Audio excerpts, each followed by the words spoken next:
World championship of লিজেন্ডসে পাকিস্তানের বিপক্ষে match বর্জন করেছে ভারত। আর এই ঘটনা ঘিরেই শুরু হয়েছে নতুন বিতর্ক। এতেই বড় পদক্ষেপ নিল পাকিস্তান ক্রিকেট বোর্ড। কোনো বেসরকারি লিগে পাকিস্তানের নাম ব্যবহার করা যাবে না। World championship of legends WCL A Pakistan legends নামে অংশ নেয় দেশটির সাবেক ক্রিকেটারদের একটি দল, কিন্তু এই দলের বিপক্ষে ম্যাচ খেলতে অস্বীকৃতি জানায় ভারত লিজেন্ডস। এমন সিদ্ধান্ত ঘিরে নানামুখী প্রতিক্রিয়া তৈরি হয় ক্রিকেট অঙ্গনে। প্রশ্ন উঠে, এই ধরনের আন্তর্জাতিক লিগে রাজনীতি ঢোকানো কতটা যুক্তিসঙ্গত। আর এই ঘটনার পরেই বড় সিদ্ধান্ত নেয় পাকিস্তান ক্রিকেট বোর্ড PCB। তারা জানিয়ে দেয়, এখন থেকে কোনো বেসরকারি ক্রিকেট লিগে দেশের নাম ব্যবহার করা যাবে না।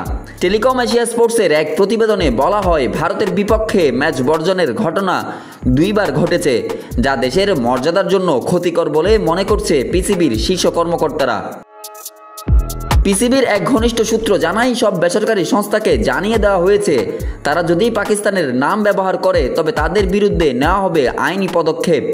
PCBর ভাষ্য, ক্রিকেট সংক্রান্ত যে কোনো ইভেন্টে দেশের নাম ব্যবহারের একমাত্র অধিকার তাদেরই, আর সেটা নির্ভর করবে সংশ্লিষ্ট লিগের গ্রহণযোগ্যতার উপর। WCL একসময় দুই দেশের লিজেন্ডদের লড়াইয়ের প্ল্যাটফর্ম হলেও এবার সেখানে পড়েছে রাজনীতির ছায়া। এর প্রভাব পড়েছে মাঠের বাইরেও। Desk report, news now sports.